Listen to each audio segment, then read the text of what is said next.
मुंबई में 1970 के दशक तक अंडरवर्ल्ड पर दो नाम राज करते थे, हाजी मस्तान और करीम लाला। इन दोनों की इजाज़त के बिना मुंबई की अंडरवर्ल्ड की दुनिया में पत्ता तक नहीं हिलता था। लेकिन इसी दौर में डोंगरी की तंग गलियों में एक 19 साल के लड़के ने इन दोनों को चुनौती देना शुरू कर दिया था। ये लड़का आगे चलकर सिर्फ मुंबई अंडरवर्ल्ड का ही नहीं बल्कि कराची अंडरवर्ल्ड का भी बादशाह बना। भारत का सबसे मोस्ट वांटेड अपराधी दाऊद इब्राहिम। लेकिन कोई भी इंसान जन्म से तो डॉन नहीं बनता है। आखिर ऐसा क्या हुआ कि एक पुलिस वाले का बेटा भारत का सबसे बड़ा अपराधी बन गया? इस सवाल का जवाब जानने के लिए हमें टाइम में पीछे जाना होगा, उस वक्त जब दाऊद पैदा भी नहीं हुआ था। दाऊद के पिता का नाम इब्राहिम कास्कर था। इब्राहिम कास्कर का परिवार असल में मुंबई से नहीं था। इब्राहिम कास्कर महाराष्ट्र के रत्नागिरी जिले के एक छोटे से गांव मुमका से आता था। इब्राहिम के 3 भाई थे, अहमद, महमूद और इस्माइल। ये तीनों रत्नागिरी के पास खेड़ गांव में रहते थे। लेकिन अकेले इब्राहिम ने कुछ ऐसा सोचा और अकेले बम्बई का रुख किया और बम्बई में अपना घर बसाया और अपनी एक अलग पहचान बनाई। इब्राहिम कास्कर गरीब था, लेकिन गरीब होने के बावजूद डोंगरी इलाके में उसका नाम बड़े अदब से लिया जाता था, क्योंकि इब्राहिम कास्कर मुंबई पुलिस में एक कांस्टेबल था। उस दौर में मुस्लिम कम्युनिटी से पुलिस में जाने वाले लोग गिने चुने होते थे और उस वक्त एक हेड कांस्टेबल का रुतबा आपको अपनी कम्युनिटी में कई बार एक डीएसपी से ज़्यादा इज्जत दिलवा सकता था। इस दौर में मुंबई के अंडरवर्ल्ड पर 2 लोग राज करते थे, हाजी मस्तान और करीम लाला। ये दोनों बम्बई के बादशाह थे। उन तक पहुंचना हर किसी के बूते की बात नहीं थी। लेकिन मुंबई में एक आदमी ऐसा था जिसे हाजी मस्तान और करीम लाला से मिलने के लिए कभी इजाज़त लेने की ज़रूरत नहीं पड़ती थी।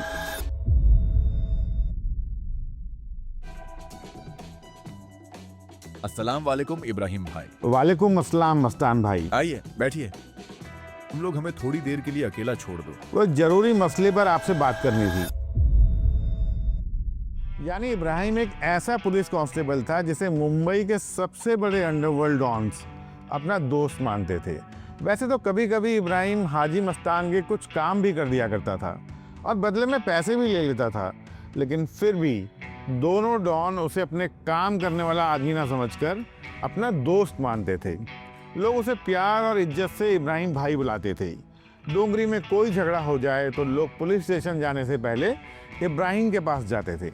अगर 2 भाइयों की लड़ाई हो जाए, अगर पति पत्नी में कोई विवाद हो जाए या 2 व्यापारियों का झगड़ा हो जाए, अक्सर ये फैसला अदालत में नहीं होता था, ये इब्राहिम भाई के सामने ही हो जाता था। लेकिन इब्राहिम भाई की कहानी सिर्फ एक ताकतवर आदमी की कहानी नहीं है। असल में वो गरीबों, अनाथों और बेसहारा लोगों की बहुत मदद करने वाला इंसान था। अगर किसी को खाना चाहिए होता था, किसी को कपड़े चाहिए होते थे या सर छुपाने की जगह चाहिए होती थी, तो वो इब्राहिम भाई के पास जाता। अगर कभी उसकी जेब खाली भी होती थी तो वो इन्हीं डॉन से पैसे उधार मांग लेता था और इन ज़रूरतमंद लोगों की मदद करता था। लेकिन ड्यूटी पर इब्राहिम कास्कर एक बिल्कुल ही अलग आदमी था। क्राइम ब्रांच में अपने 20 साल लंबे करियर में इब्राहिम कास्कर ने एक सख्त और काबिल पुलिस वाले की पहचान बनाई। 1960 के दशक के शुरुआत में ही यूसुफ हवलदार, आदम हवलदार और इब्राहिम कास्कर, इन तीनों ने डोंगरी में कांस्टेबल्स की एक ऐसी टीम बनाई जिसका नाम सुनकर अपराधियों की रूह कांप जाती थी। उनकी पूछताछ का तरीका बहुत सख्त था, इतना सख्त कि गुंडे आपस में एक बात कहा करते थे, इन तीनों के आगे तो पत्थर भी बोलते हैं। यानी कोई भी कुछ भी कहीं भी छुपा ले, लेकिन इस कमरे में इनके सामने आकर अपराधी आखिरकार अपना जुर्म कबूल कर ही लेता था। इब्राहिम कास्कर ने कोलाबा, माहिम, मालाबार हिल, ट्रैफिक पुलिस हेडक्वार्टर्स, ऐसी और भी कई जगह मुंबई पुलिस के अलग अलग डिपार्टमेंट में काम किया और लगभग 1967 में क्राइम ब्रांच में अपनी आखिरी पोस्टिंग के बाद वो रिटायर हुआ। उन दिनों क्राइम ब्रांच में काम करना पुलिस डिपार्टमेंट में सबसे बड़ी बात माना जाता था और इब्राहिम कास्कर इसी क्राइम ब्रांच में 20 साल तक काम कर रहा था। और यहीं से किस्मत ने एक अजीब मोड़ भी लिया। जिस क्राइम ब्रांच के दफ्तर में कभी इब्राहिम कास्कर को सलामी दी जाती थी, कुछ साल बाद उसी क्राइम ब्रांच की फाइलों में एक नाम सबसे ऊपर लिखा जाने वाला था, दाऊद इब्राहिम। इब्राहिम कास्कर अपनी पत्नी अमीना और अपने 2 साल के बेटे साबिर के साथ साउथ मुंबई के टेनकर मोहल्ले में एक छोटे से 10 बाय 10 फुट के घर में रहता था। उसका घर बहुत साधारण था और ज़िंदगी उससे भी ज़्यादा साधारण। और यहीं इस साधारण से घर में 26 दिसंबर 1955 को इस परिवार में एक बेटे ने जन्म लिया। उस वक्त किसी को अंदाज़ा नहीं था कि ये साधारण सा बच्चा आगे चलकर पूरे भारत में खौफ का दूसरा नाम बन जाएगा। दाऊद के जन्म की खबर अपने परिवार के बाहर इब्राहिम ने सबसे पहले करीम लाला को दी। करीम लाला और इब्राहिम कास्कर की दोस्ती इतनी गहरी थी कि जब बेटे के जन्म पर इब्राहिम को एक बड़ी दावत देनी थी और वो उस हालत में नहीं था, तो करीम लाला ने खुद आगे आकर उस दावत का इंतज़ाम किया था।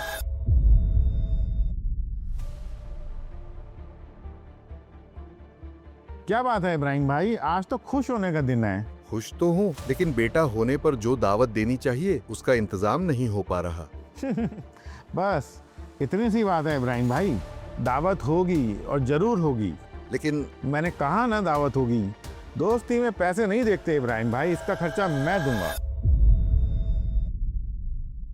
उस दिन करीम लाला अपने दोस्त के बेटे के जन्म का जश्न मना रहा था।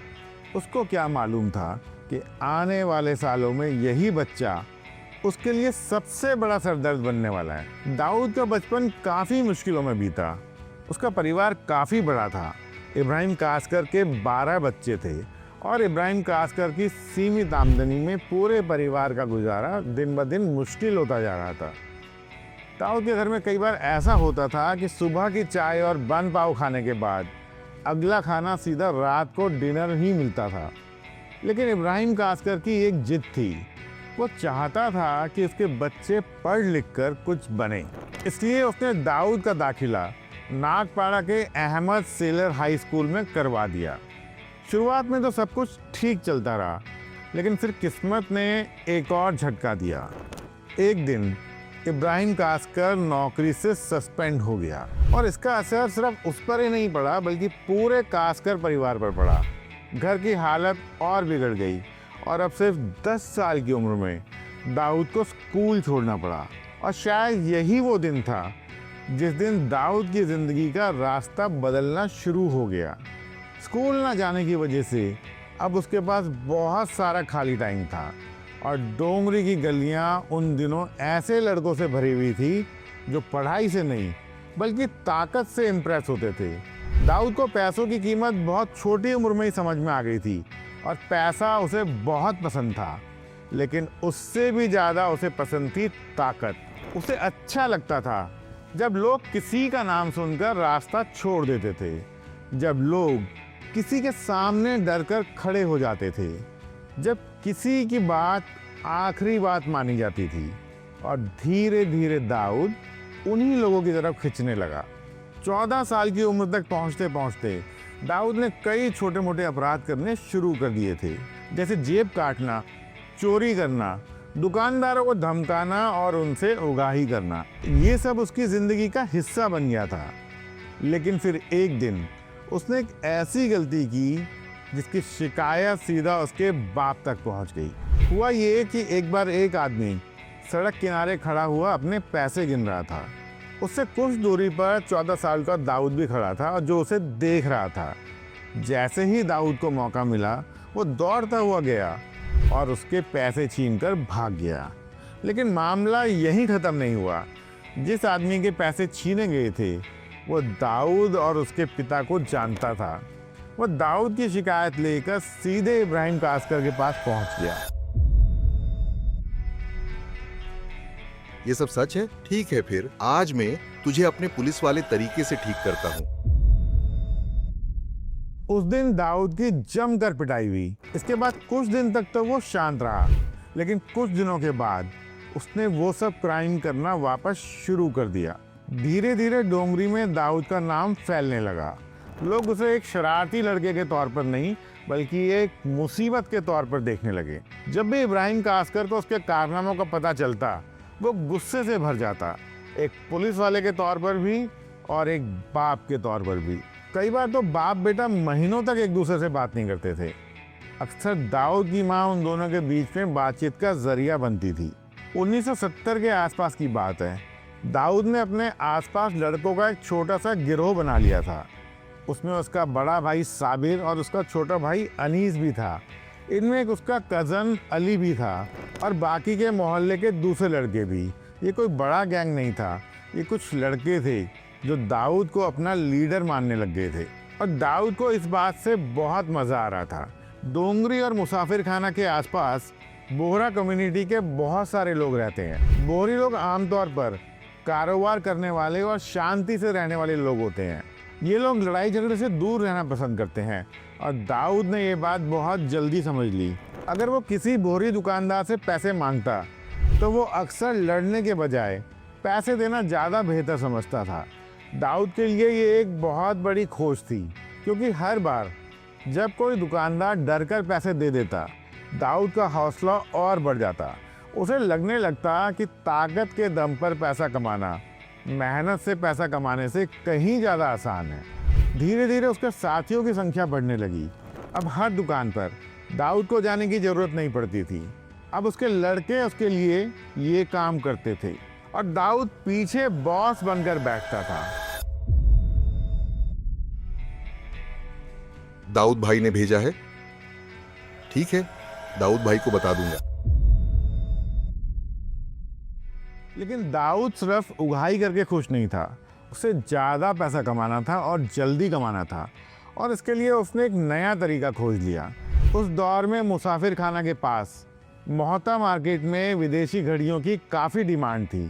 रोलेक्स, ओमेगा, रेडो, ये सब घड़ियाँ उस समय बहुत डिमांड में थी, क्योंकि ये अमीरी और रुतबे की निशानी मानी जाती थी। और दाऊद ने इसी लालच को अपना हथियार बना लिया। साहब आपके लिए स्पेशल डील है, इंपोर्टेड वॉच, बेस्ट क्वालिटी। बाहर से आई है, मार्केट में 5,000 की मिलेगी। नहीं भाई, 1000 से ज़्यादा इसका एक पैसा नहीं दूंगा। 1000 में देनी है तो दो।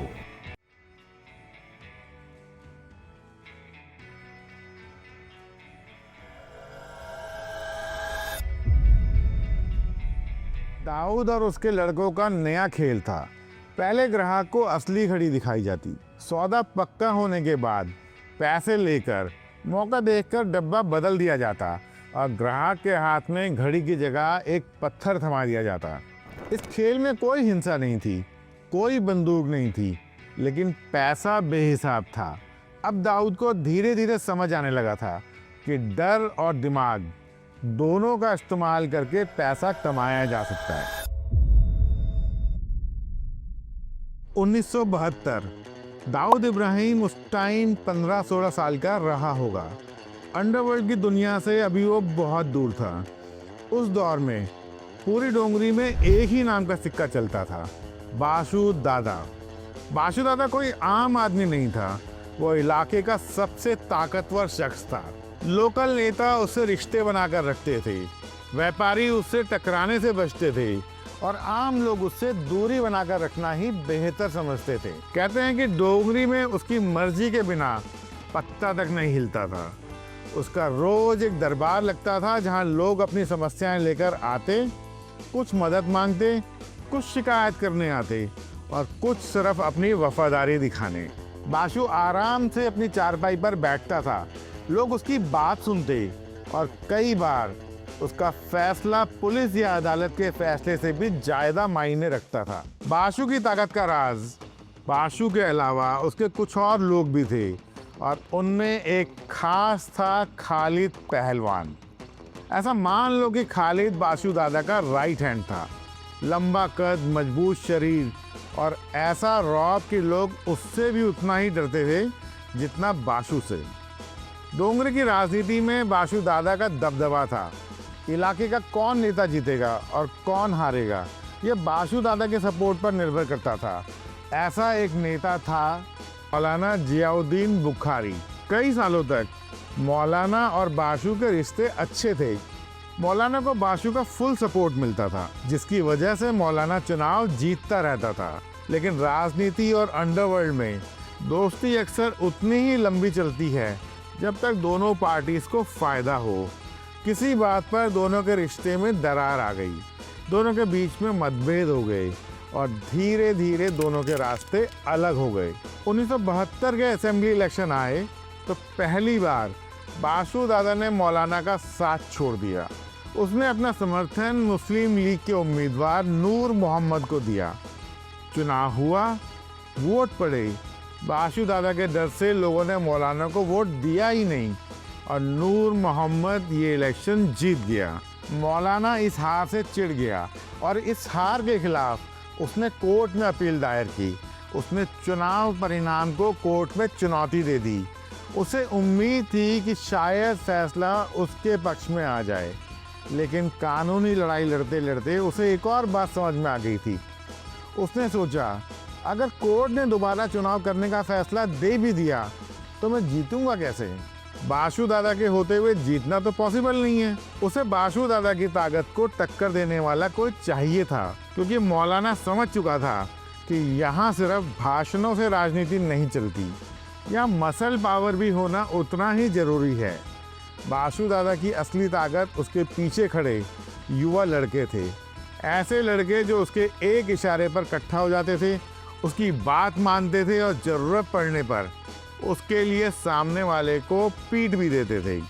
मौलाना ने फैसला किया, अगर उसे बाशु दादा का मुकाबला करना है तो उसे भी अपने नौजवानों की एक फ़ौज तैयार करनी होगी। और इसी सोच के साथ एक दिन वो इब्राहिम कास्कर के घर पहुंचा। वहां जाकर मौलाना ने इब्राहिम के सामने अपनी बात रखी। इब्राहिम भाई, मोहल्ले के लड़के दिन भर इधर उधर घूमते रहते हैं, पूरा दिन आवारागर्दी करते हैं। क्यों ना इन्हें किसी अच्छे काम में लगाया जाए जिससे हमारी कौम का भी फ़ायदा हो। इब्राहिम कास्कर बहुत ही धार्मिक आदमी था, क्योंकि मौलाना ने मदद मांगी थी तो वो मना नहीं कर सकता था। उसने मौलाना से पूछा, कैसा काम?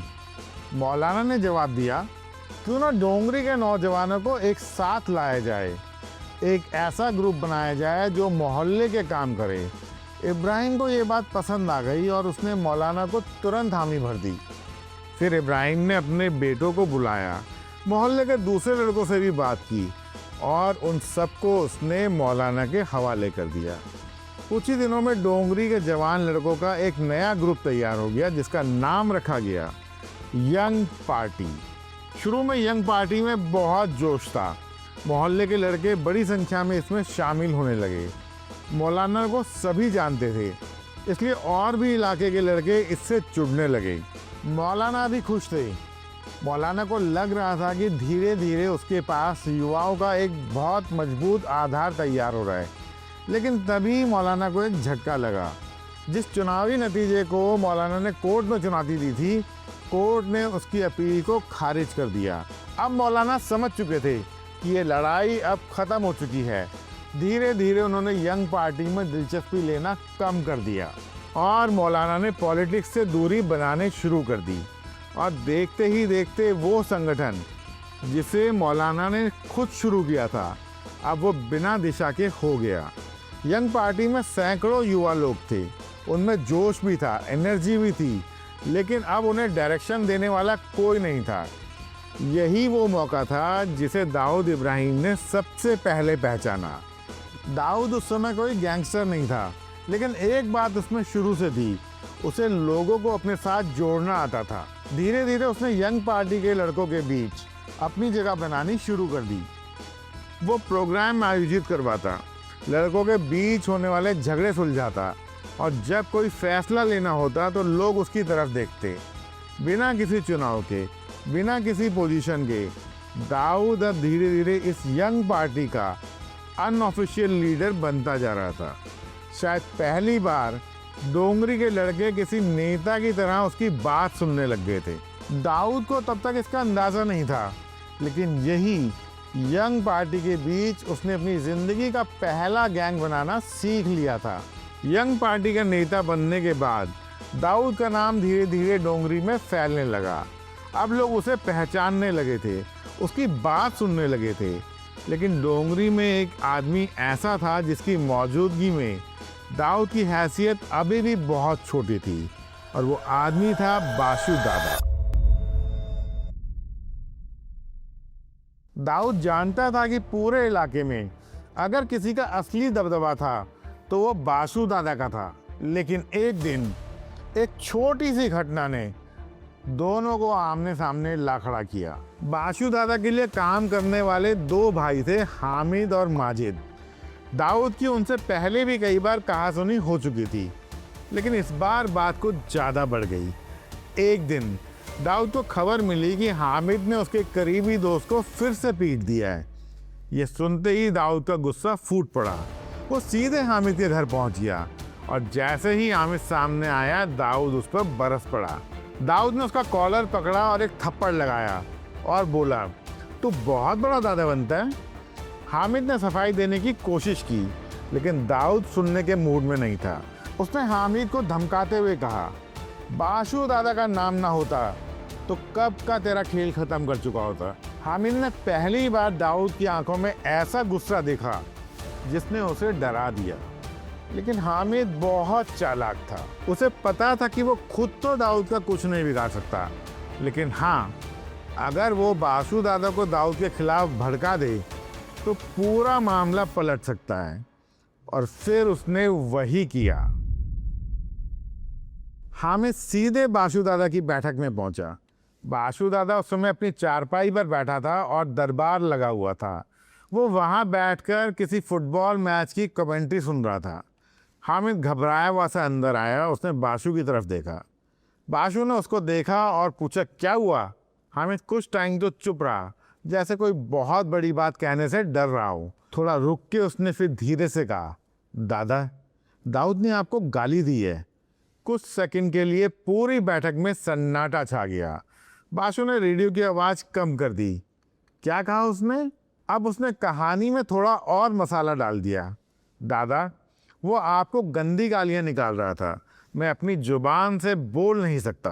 डोंगरी के लोग बाशु से आंख मिलाकर बात करने से डरते थे। उसके बारे में ऐसी बात करने की हिम्मत कोई कर ही नहीं सकता था। और ये बात एक ऐसे लड़के ने बोली जिसकी अभी तक मूछें भी नहीं आई थी। बाशु ने तुरंत अपने आदमियों की तरफ देखा और बोला, इब्राहिम को बुलाओ। उसकी आवाज़ धीमी थी, लेकिन उसमें एक गुस्सा था जिसे वहाँ बैठे हर आदमी ने महसूस किया। कुछ देर बाद इब्राहिम कास्कर और उसका बेटा साबिर बाशु दादा की बैठक में आए। जैसे ही वो अंदर दाखिल हुए, उन्होंने देखा कि माहौल कुछ अलग है। बाशु अपनी चारपाई पर बैठा था और उसका चेहरा सख्त था, और पूरी बैठक में एक अजीब सी खामोशी पसरी हुई थी। इब्राहिम ने आगे बढ़कर सलाम किया, अस्सलाम वालेकुम बाशु भाई। बाशु ने जवाब तो दिया, लेकिन उसके चेहरे पर मुस्कान नहीं थी। इब्राहिम समझ गया कि ज़रूर कोई बात है। वो बैठते हुए बोला, सब खैरियत है? इतनी जल्दी में बुलाया? बाशु ने उसकी बात बीच में ही काट दी और पूछा, तुम्हारा बेटा दाऊद कहाँ है? इब्राहिम थोड़ा चौंका। दाऊद? क्यों, क्या हुआ? अब तक इब्राहिम को अंदाज़ा भी नहीं था कि मामला उसके बेटे तक पहुंच चुका है। बाशु ने हामिद की तरफ इशारा किया और बोला, अपने बेटे से पूछना उसने आज क्या किया है। इब्राहिम ने एक नज़र हामिद पर डाली, फिर बाशु की तरफ देखा। क्या बात हो गई बाशु भाई? अब हामिद आगे बढ़ा और उसने पूरी कहानी अपने अंदाज में सुनानी शुरू कर दी। लेकिन कहानी सुनाते सुनाते उसने सब बातें बढ़ा चढ़ा कर सुनाई, और जैसे जैसे हामिद बोलता गया, बाशु का गुस्सा और ज़्यादा बढ़ता गया। हामिद ने झूठ बोला कि दाऊद ने बाशु भाई को गालियाँ दी हैं। जैसे जैसे हामिद बोल रहा था, बाशु का चेहरा लाल पड़ता जा रहा था। आखिर में उसने इब्राहिम की तरफ देखा। अपने लड़के को तुमने बहुत खुली छूट दी हुई है। इब्राहिम अभी भी पूरी बात समझने की कोशिश कर रहा था। इब्राहिम ने शांत आवाज़ में कहा, बाशु भाई, मैं घर जाकर उससे बात करूंगा, और अगर उससे कोई गलती हुई है तो मैं खुद उसे समझाऊंगा। लेकिन उस वक्त बाशु सुनने के मूड में नहीं था। अब बात दाऊद की नहीं थी, बात उसकी इज्जत की थी। इसलिए पूरी बैठक के सामने उसने इब्राहिम को खरी खोटी सुनानी शुरू कर दी। पहले अपने घर को संभालो, फिर दूसरों को सलाह देना। बैठक में बैठे हुए लोग चुप थे, कोई कुछ नहीं बोल रहा था। इब्राहिम कास्कर जो पेशे से पुलिस कांस्टेबल था, वो आज सबके सामने खड़ा था और सबके सामने एक लोकल गुंडा उसे डांट रहा था। साबिर से ये सब देखा नहीं जा रहा था, लेकिन वो कुछ कर भी नहीं सकता था। बासु ने उंगली उठाते हुए बोला, अपने लड़के से बोल देना, अगली बार मेरी तरफ आंख उठाकर भी देखा तो अच्छा नहीं होगा। बैठक में फिर से सन्नाटा छा गया। इब्राहिम ने कोई जवाब नहीं दिया। उसने सिर्फ साबिर की तरफ देखा और धीरे से उठ खड़ा हुआ। फिर दोनों वहाँ से निकल गए। लेकिन जाते जाते इब्राहिम के चेहरे पर जो बेबसी थी, उसे वहाँ मौजूद कई लोगों ने देखा। और कुछ घंटों बाद जब साबिर ने दाऊद को ये बात बताई तो दाऊद का खून खौल उठा। ये उसके पिता की इज्जत की बात थी, जिसे बासु ने खुलेआम बेइज्जत किया था। और दाऊद ये अपमान भूलने वाला नहीं था। दाऊद उस रात सो नहीं पाया। बार बार उसके दिमाग में एक ही सीन घूम रहा था। उसके पिता सबके सामने खड़े थे और बासु दादा उन्हें अपमानित कर रहा था। उसने उसी रात फैसला किया कि बासु दादा को जवाब मिलेगा, और ऐसा जवाब मिलेगा जो पूरी डोंगरी देखेगी। लेकिन दाऊद की एक क्वालिटी है, वो जल्दी में कुछ नहीं करता। पहले हर चीज़ प्लान करता है, उसके बाद एक्शन लेता है। अगले कुछ दिनों तक दाऊद गायब रहा, लेकिन असल में वो एक प्लान बना रहा था। बासु किस रास्ते से नमाज पढ़ने जाता है, किस टाइम निकलता है, उसके साथ कितने आदमी रहते हैं, वो ये हर चीज़ पता कर रहा था, हर चीज़। फिर एक शुक्रवार को दाऊद ने अपने लड़कों को इकट्ठा किया। हनीफ कुत्ता, राजी, सुल्तान, साबिर और यंग पार्टी के सबसे भरोसेमंद कुछ और लड़के। दाऊद ने सिर्फ एक बात बोली, आज बासु दादा को छोड़ना नहीं है। आज उसे पता चल जाएगा कि डोंगरी बदल रही है। शुक्रवार को बासु नमाज पढ़ने मस्जिद गया। यहाँ वो ज़्यादा आदमी अपने साथ लेकर नहीं आता था। यहाँ उसके पास हथियार भी नहीं होता था। दोपहर का वक्त था। बासु ने अपनी नमाज ख़त्म की। उसके बाद हमेशा की तरह वो अपने आदमियों के साथ मस्जिद से बाहर निकला। उसे बिल्कुल अंदाज़ा नहीं था कि कुछ लड़के काफ़ी देर से उसका इंतज़ार कर रहे थे। सड़क के दूसरी तरफ दाऊद अपने साथियों के साथ खड़ा था। सबकी नज़रें बस एक आदमी पर थी, बासु दादा पर। जैसे ही बासु मस्जिद के मेहराब से बाहर निकला, दाऊद ने अपने लड़कों की तरफ देखा और हल्के से इशारा किया। बस इतना इशारा काफ़ी था। अगले ही पल हवा में एक सोडा वाटर की बोतल उड़ती हुई गई, फिर दूसरी, फिर तीसरी। कुछ ही सेकंड के अंदर चारों तरफ से कांच टूटने की आवाज़ गूंजने लगी। बासु के आदमी कुछ समझ पाते उससे पहले दाऊद के लड़के अलग अलग डायरेक्शन से हमला कर चुके थे। अचानक एक बॉटल सीधे बासु के कंधे पर टकराई। कांच बिखर गया और उसके कुछ टुकड़े बासु के चेहरे और हाथ में धंस गए। पहली बार डोंगरी के सबसे खतरनाक आदमी के शरीर से खून बह रहा था। बासु गुस्से में चिल्लाया, लेकिन तभी उसकी नज़र सड़क के दूसरी तरफ खड़े दाऊद पर पड़ी। दाऊद उसे देखकर हंस रहा था। ये बात बासु को सबसे ज़्यादा चुभ गई। वो गुस्से में दाऊद की तरफ बढ़ा, लेकिन दाऊद तो इसी पल का इंतज़ार कर रहा था। उसने अपने पास रखी एक पेटी निकाली और उसमें से कांच के बल्ब निकाले, और एक के बाद एक बल्ब उसने बासु के ऊपर फेंकने शुरू कर दिए। बल्ब जमीन पर फूट रहे थे। कांच के छोटे छोटे टुकड़े हवा में बिखर रहे थे और कई टुकड़े बासु के शरीर में धंसते जा रहे थे। अब उसके लिए वहाँ खड़ा होना मुश्किल हो रहा था। सड़क पर भगदड़ मची हुई थी। दुकानदार शटर गिरा रहे थे, राहगीर भाग रहे थे और डोंगरी के लोग वो हैरानी से ये नज़ारा देख रहे थे, क्योंकि पहली बार किसी ने बासु दादा पर सिर्फ हाथ ही नहीं उठाया, बल्कि उसे पीछे हटने पर मजबूर कर दिया था। कुछ ही मिनटों में हालात पूरी तरह बदल चुके थे। शुरुआत में तो बासु दादा को यकीन नहीं हुआ कि कोई उस पर हमला भी कर सकता है, लेकिन अब वो समझ चुका था कि मामला गंभीर है। उसके शरीर से खून बह रहा था और उसके कई आदमी घायल हो चुके थे। और वहीं दूसरी तरफ दाऊद के लड़के चारों तरफ से लगातार हमला कर रहे थे। धीरे धीरे बाशु और उसके आदमी पीछे हटने लगे। आखिरकार उन्होंने अपनी काली मर्सिडीज निकाली। बाशु और उसके पहलवान किसी तरह गाड़ी में घुसे और फिर गाड़ी वहाँ से भाग निकली। लेकिन दाऊद के लड़के यहीं नहीं रुके।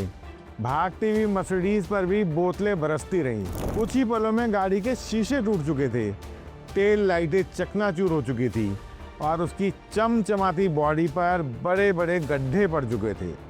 दाऊद के लड़के जीत का जश्न मनाने लग गए, लेकिन दाऊद अभी भी सेटिस्फाइड नहीं था। उसके लिए बदला अभी पूरा नहीं हुआ। उसने अपने साथियों को इकट्ठा किया, सीधे टेमकर मोहल्ला की तरफ बढ़ गए। वही टेमकर मोहल्ला जहाँ बाशु दादा का मशहूर अखाड़ा था। यही बाशु दादा की शान थी, यही उसकी पहचान थी और यहीं उसका दरबार लगता था। और पूरे इलाके में इस अखाड़े को उसकी ताकत की निशानी माना जाता था। दाऊद अंदर घुसा। उसने एक हॉकी स्टिक उठाई और फिर वहाँ उसने तोड़ फोड़ शुरू कर दी। दीवारों पर लगे शीशे टूटने लगे, फर्नीचर बिखर गया, कसरत का सारा सामान चकनाचूर हो गया। लेकिन दाऊद फिर भी नहीं रुका। अखाड़े की सबसे खास चीज़ थी वहाँ पड़ी बादाम का शरबत बनाने वाली मशीन। बासु दादा को उस मशीन पर बहुत प्राउड था, बहुत गर्व था। कुछ ही मिनटों में उस मशीन के भी टुकड़े टुकड़े कर दिए गए। जब दाऊद और उसके लड़के वहाँ से निकले तो अखाड़ा पहचान में नहीं आ पा रहा था।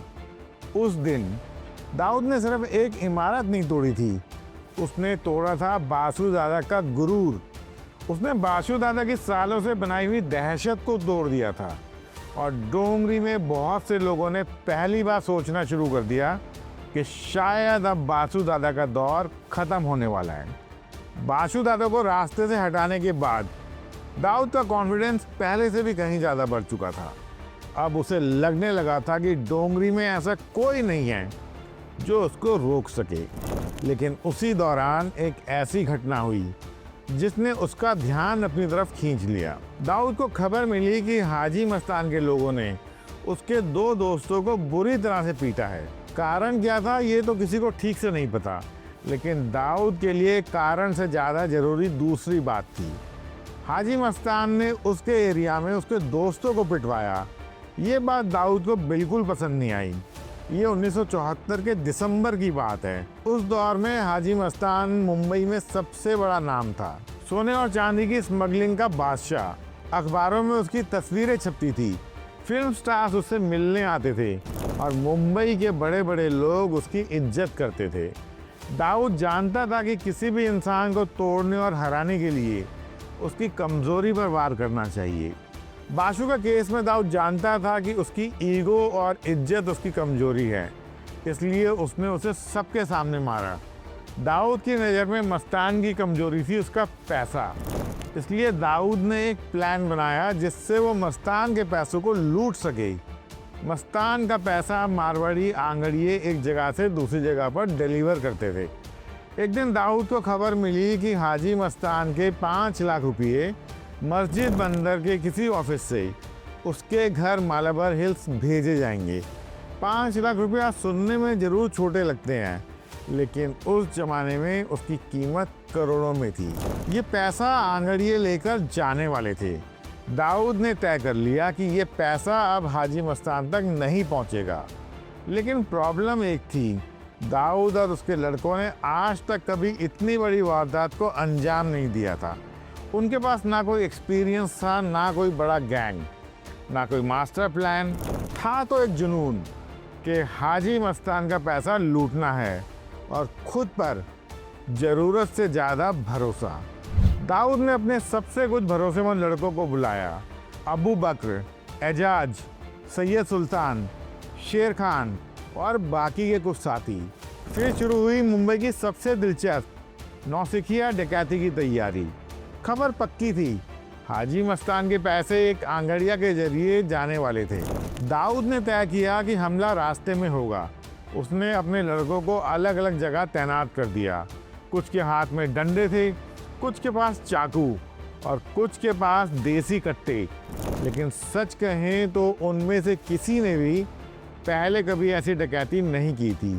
सबके चेहरे पर कॉन्फिडेंस तो था, लेकिन अंदर ही अंदर सब घबराए हुए भी थे। 4 दिसंबर 1974 दोपहर के करीब 2 बजे सभी लड़के अपनी अपनी जगह पहुंच चुके थे। अब बस उस टैक्सी का इंतजार था जिसमें पैसा आने वाला था। कुछ देर बाद दाऊद के मुखबिर ने दूर से इशारा किया। वो रही, एक काली पीली टैक्सी धीरे धीरे सड़क पर आगे बढ़ रही थी। दाऊद ने एक लंबी सांस ली और पहली बार उसे एहसास हुआ कि अब वापस लौटने का कोई रास्ता नहीं था। दाऊद ने टैक्सी की तरफ देखा, लेकिन अगले ही पल उसके माथे पर हल्की सी शिकन आ गई, क्योंकि टैक्सी में जितने लोगों के होने की उम्मीद थी उससे ज़्यादा लोग बैठे थे। पीछे की सीट पर 2 मारवाड़ी लोग बैठे थे, लेकिन उनके साथ एक और आदमी बैठा था जो साफ तौर पर उनकी सिक्योरिटी के लिए रखा गया था। कुछ सेकंड के लिए दाऊद के लड़के हिचकिचाए, लेकिन अब पीछे हटने का वक्त नहीं था। टैक्सी उनकी तरफ बढ़ती आ रही थी। दाऊद ने अपने लड़कों की तरफ देखा। उसने मुंह से कुछ नहीं बोला, बस आंखों से इशारा किया और अगले ही पल 7 लड़के अपनी जगह से निकल पड़े। सबसे पहला वार शेर खान ने किया। उसने पास खड़ी एक हाथ गाड़ी उठाई और पूरी ताकत से टैक्सी के सामने धकेल दी। अचानक टैक्सी के ब्रेक लगे, टायर के चीखने की आवाज़ आई और टैक्सी सड़क के बीचों बीच रुक गई। टैक्सी के अंदर बैठे लोगों को कुछ समझ नहीं आया कि अचानक क्या हो गया, लेकिन इससे पहले कि वो कुछ समझ पाते, 7 लड़के चारों तरफ से गाड़ी को घेर कर खड़े हो चुके थे। उनके हाथों में चाकू थे, डंडे थे, कट्टे थे। उन्होंने अपने चाकू निकाल लिए थे, डंडे निकाल लिए और कट्टे निकाल लिए। ड्राइवर का दरवाज़ा खोलकर शेर खान गरजा, कोई अपनी जगह से नहीं हिलेगा। उसकी आवाज़ इतनी डरावनी थी कि ड्राइवर वहीं फ्रीज हो गया। अब सबकी नज़र दाऊद पर थी। दाऊद धीरे धीरे आगे बढ़ा। उसने टैक्सी का पिछला दरवाज़ा खोला। अंदर बैठे दोनों व्यापारी डर से कांप रहे थे। दाऊद ने मारवाड़ी के हाथों में पड़ा हुआ बैग छीना और चेक किया। उसमें पैसे थे। दाऊद बोला, बाकी के रुपये कहाँ हैं? दोनों ने एक दूसरे की तरफ देखा, लेकिन किसी की हिम्मत नहीं हुई इसका जवाब देने की। दाऊद का पेशेंस ख़त्म हो रहा था। वो आगे झुका और इस बार उसकी आवाज़ पहले से भी ज़्यादा ठंडी थी। मैं आखिरी बार पूछ रहा हूँ, माल कहाँ है? कांपते हुए हाथ से उनमें से एक व्यापारी ने टैक्सी की डिग्गी की तरफ इशारा किया। दाऊद ने अपने साथी एजाज की तरफ देखा और बोला, चल डिग्गी देख। एजाज भागकर डिग्गी तक पहुंचा। कुछ सेकंड बाद उसने डिग्गी खोली और अगले ही पल उसकी आंख खुली की खुली रह गई। अंदर एक काले लोहे का बॉक्स था। दाऊद भाई, मिल गया। दाऊद खुद आगे बढ़ा। उसने बक्से को बाहर निकाला। वजन देखकर ही वो समझ गया कि अंदर कुछ बड़ा है।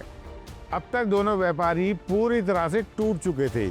उनमें से एक ने डरते हुए कहा, जो लेना है ले लो, लेकिन हमें छोड़ दो। दाऊद ने उसकी तरफ देखा और बिना कुछ कहे बक्सा अपने लोगों को पकड़ा दिया। फिर उसने चारों तरफ नज़र दौड़ाई। सड़क पर काफ़ी अफरा तफरी मच चुकी थी।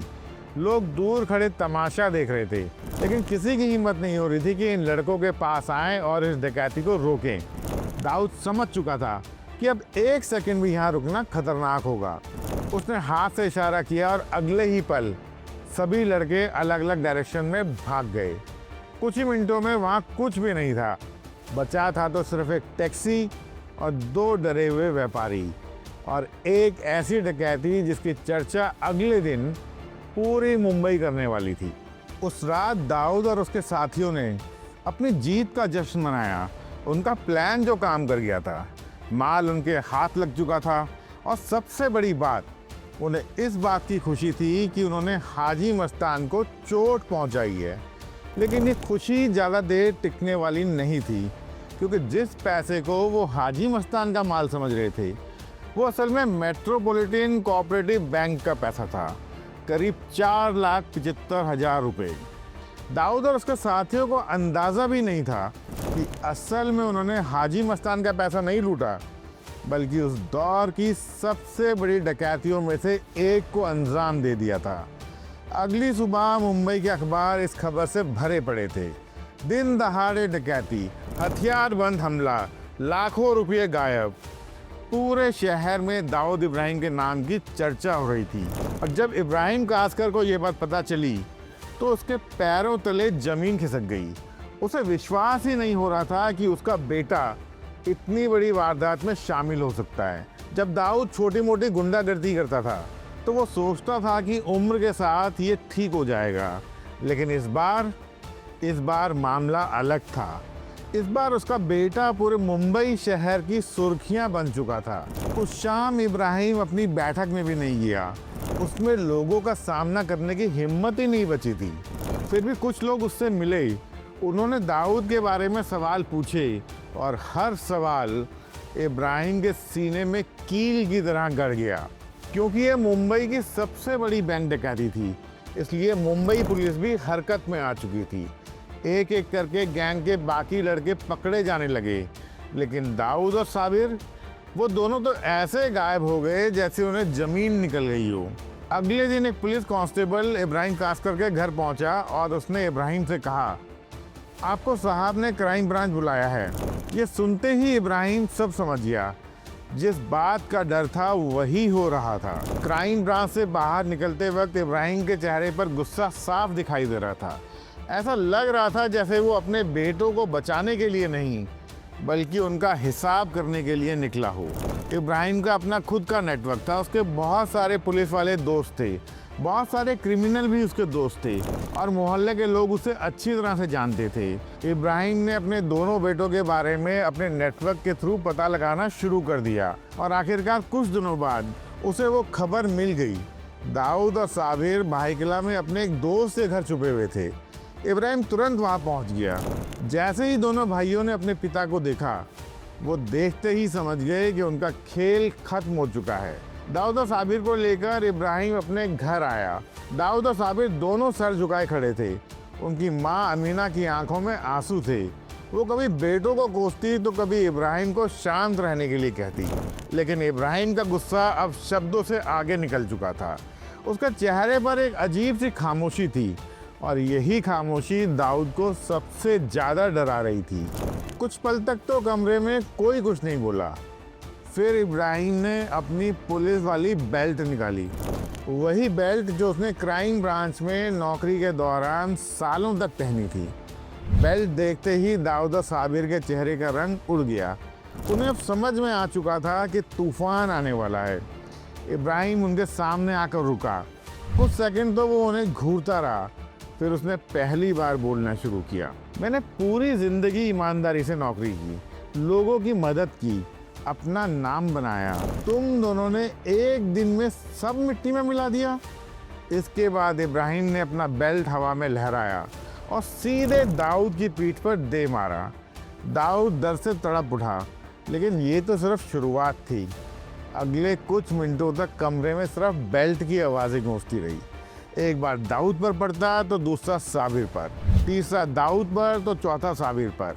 अमीना ने बीच में आने की कोशिश की, बस भी कीजिए, छोड़ दीजिए, लेकिन इब्राहिम जैसे सुन ही नहीं रहा था। और उसकी अपने बच्चों से रखी सालों की उम्मीदें टूटने का दुख और पिछले कुछ दिनों से सही बेइज्जती सब एक साथ बाहर निकल रही थी। दाऊद और साबिर अब खुद को बचाने की कोशिश भी नहीं कर रहे थे।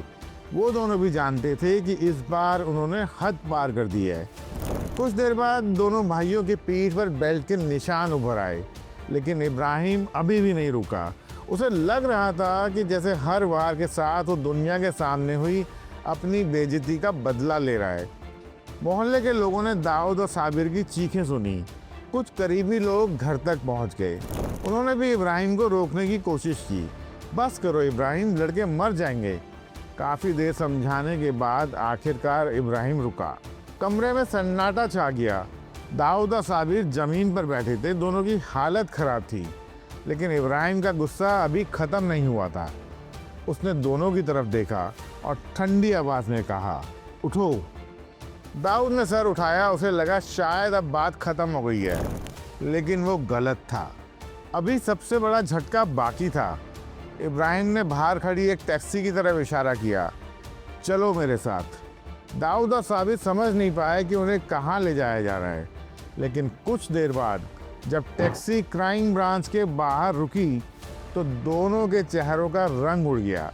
दाऊद को तो लगा था कि उसके पिता उसे पुलिस से बचाएंगे, लेकिन इब्राहिम कास्कर तो खुद उसे पुलिस के हवाले करने आया था।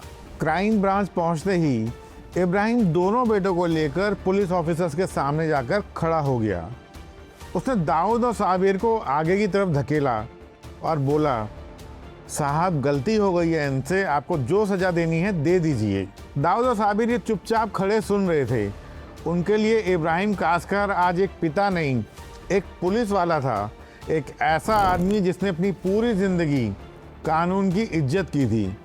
क्राइम ब्रांच के अधिकारी भी दाऊद और साबिर की हालत देख चुके थे। उनकी पीठ पर बेल्ट के इतने निशान थे कि उन्होंने उनको और मारना मुनासिब नहीं समझा। पुलिस ने इनसे और इनके साथियों से लूटा हुआ पैसा रिकवर कर लिया और इनको जेल की सज़ा हुई। इसके साथ ही बैंक डकैती का ये मामला तो ख़त्म हो गया, लेकिन दाऊद इब्राहिम की ज़िंदगी में एक नया चैप्टर शुरू हो गया। अब तक तो वो सिर्फ डोंगरी का एक लड़का था, लेकिन इस वारदात के बाद मुंबई की अंडरवर्ल्ड दुनिया भी उसका नाम जान गई थी। बैंक डकैती के बाद दाऊद कुछ टाइम के लिए तो शांत हो गया, लेकिन डोंगरी भला कहाँ शांत रहने वाली थी। डोंगरी की गलियों में उस समय पठानों का कहर था। पठानों ने उस समय पूरे इलाके में दहशत फैलाई हुई थी। करीम लाला का नाम ही काफ़ी था। दुकानदार उससे डरते थे, मजदूर पठानों से डरते थे, यहाँ तक कि पुलिस वाले भी पठानों से पंगा लेने से बचते थे। लेकिन एक आदमी था जो इस बढ़ती हुई गुंडागर्दी से बेहद परेशान था, और वो था सीनियर पुलिस इंस्पेक्टर रणबीर लीखा। उसके पास लगातार शिकायतें आ रही थी, मारपीट की शिकायत, उगाही की शिकायत, धमकियों की शिकायत और कर्जे के नाम पर मारपीट की शिकायत। रणबीर लीखा ने इस सब से परेशान होकर इब्राहिम कास्कर से मदद लेने की सोची। उसने सोचा इब्राहिम कास्कर की बात हाजी मस्तान और करीम लाला दोनों सुनते हैं, तो क्यों ना इब्राहिम को मैं बोलूं कि जाके पठानों से बात करे और उन्हें समझाए कि इतनी गुंडागर्दी, इतनी मारपीट करना ठीक नहीं है। इब्राहिम जानता था कि अब वो बूढ़ा हो चुका है और अब पठान लोग उसे उतना सीरियसली नहीं लेते हैं। ये बात उसने रणबीर लीखा को भी बताई, लेकिन लीखा फिर भी चाहता था कि इब्राहिम कास्कर पठानों से बात करे। इब्राहिम ने जाकर बात की, लेकिन पठानों के ऊपर इसका कोई असर नहीं हुआ। उनकी गुंडागर्दी वैसे ही चलती रही। इन सब बातों से परेशान लीखा अपने ऑफिस में एक दिन गंभीर सोच में बैठा हुआ था।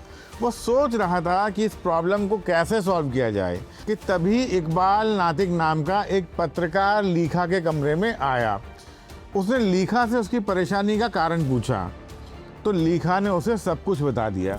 ये सुनकर नातिक मुस्कुराया और बोला, साहब आपने शोले देखी है क्या? नातिक के मुंह से ये सुनकर लीखा भड़क गया।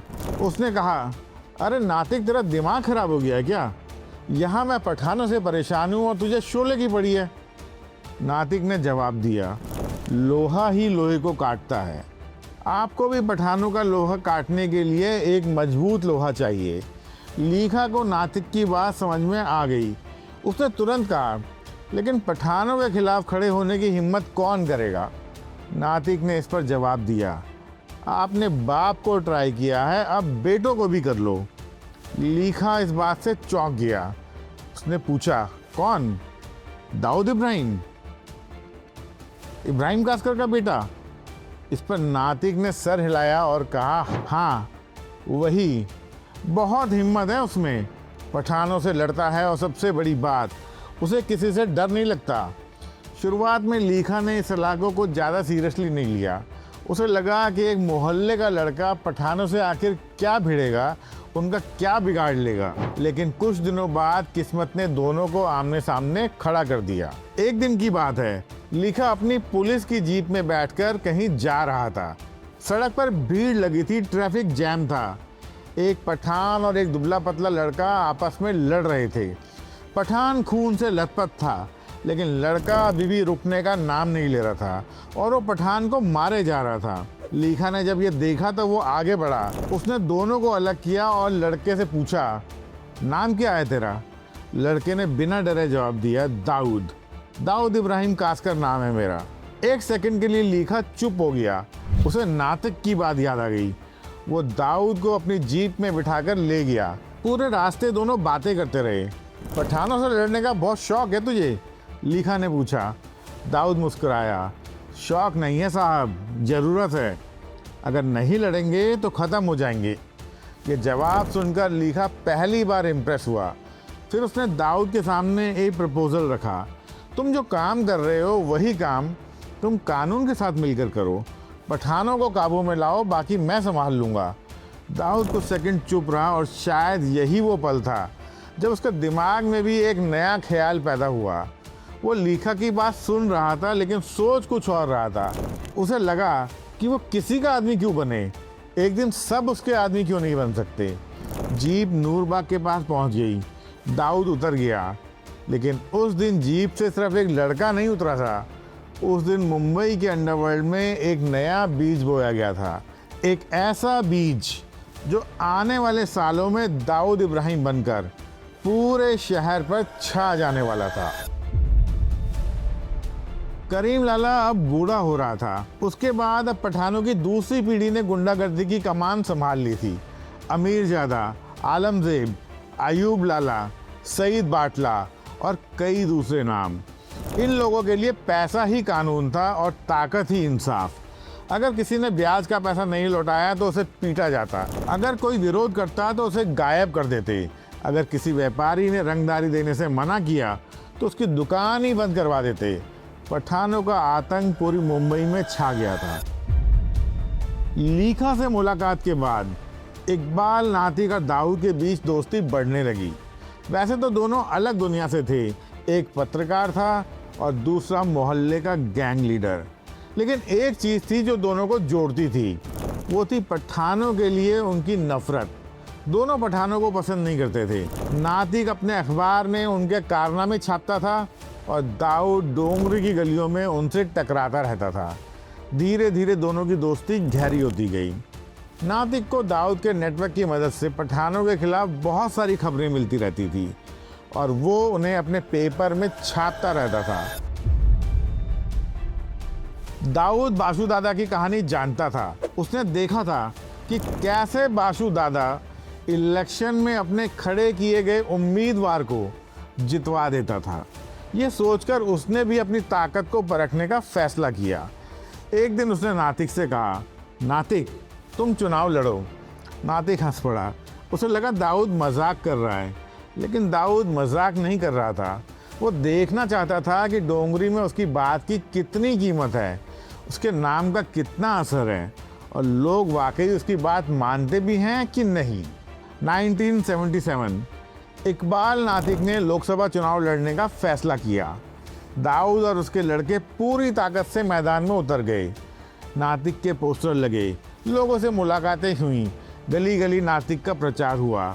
लेकिन नतीजा दाऊद की उम्मीद से बिल्कुल उल्टा निकला। नातिक चुनाव बुरी तरह हार गया। उसे मुश्किल से कुछ 100 ही वोट मिले। ये हार नातिक के लिए सिर्फ एक राजनीतिक हार थी, लेकिन दाऊद के लिए ये एक लेसन था, एक सबक था। उसे समझ में आ गया था कि अभी भी वो उतना ताकतवर नहीं बना जितना वो खुद को समझ रहा था। लेकिन नातिक इतना समझदार नहीं था। उसे लगा कि उसे पठानों ने हरवाया है। इससे उसका गुस्सा पठानों के खिलाफ और भी ज़्यादा बढ़ गया और वो पठानों के खिलाफ और भी ज़्यादा लिखने लग गया। एक दिन मुंबई के एक गेस्ट हाउस में एक खौफनाक वारदात हुई। एक न्यूली मैरिड कपल हनीमून के लिए बॉम्बे आया था और वहाँ ठहरा हुआ था। रात के अंधेरे में कुछ गुंडे कमरे में घुस आए। उन्होंने रात भर उस महिला के साथ हैवानियत की और कोई सबूत न बचे, इसलिए सुबह जाने से पहले उस महिला और उसके पति की हत्या कर दी। जब पुलिस मौके पर पहुंची तो किसी ने कुछ नहीं बोला। सब लोग डरे हुए थे, कोई कुछ बोलने को तैयार ही नहीं था। लेकिन कुछ दिनों के बाद इकबाल नातिक के अखबार में पूरी कहानी छपी थी, नामों के साथ, सबूतों के साथ और आरोपों के साथ। इस रिपोर्ट में अयूब लाला, सईद बाटला और उसके साथियों के नाम लिखे गए थे। इस खबर ने पूरे इलाके में सनसनी फैला दी और इसके बाद पुलिस हरकत में आई। जांच शुरू हुई और आखिरकार अयूब लाला, सईद बाटला और उसके कुछ आदमी गिरफ्तार कर लिए गए। ये नातिक की पहली बड़ी जीत थी, लेकिन यहीं से उसने एक बहुत ताकतवर दुश्मन भी बना लिया था, कुछ महीनों बाद इन लोगों को जमानत मिल गई और जेल से बाहर निकलते ही उन्होंने बदला लेने की तैयारी शुरू कर दी। पहले धमकियां दी गई, फिर नातिक के दफ्तर में तोड़फोड़ की गई, लेकिन नातिक पीछे नहीं हटा। उल्टा उसने पुलिस में शिकायत कर दी। उसकी शिकायत के बाद एक मशहूर कैरम क्लब पर पुलिस का छापा पड़ा। ये कैरम क्लब इस इलाके में पठानों का अड्डा माना जाता था। क्लब बंद कर दिया गया। नातिक की तरफ से ये आखिरी वार था। अब पठानों ने फैसला कर लिया, इकबाल नातिक को सबक सिखाना ही होगा। 17 अगस्त 1977 रात का वक्त था। नातिक अपने घर में था, तभी दरवाजे पर जोर जोर से दस्तक हुई। नातिक ने दरवाज़ा खोला तो देखा बाहर सईद बाटला खड़ा था। सईद ने कहा, भाई ने बुलाया है। नातिक ने हैरानी से पूछा, अभी? सुबह मिल लूँगा। लेकिन सईद ने सर हिलाया और बोला, नहीं, अभी चलना पड़ेगा। नातिक समझ गया कि मामला गंभीर है। उसे नहीं पता था कि वो अपने घर से आखिरी बार निकल रहा है। वो सईद के साथ जाकर कार में बैठ गया और उसी पल उसकी ज़िंदगी ने एक खतरनाक मोड़ ले लिया।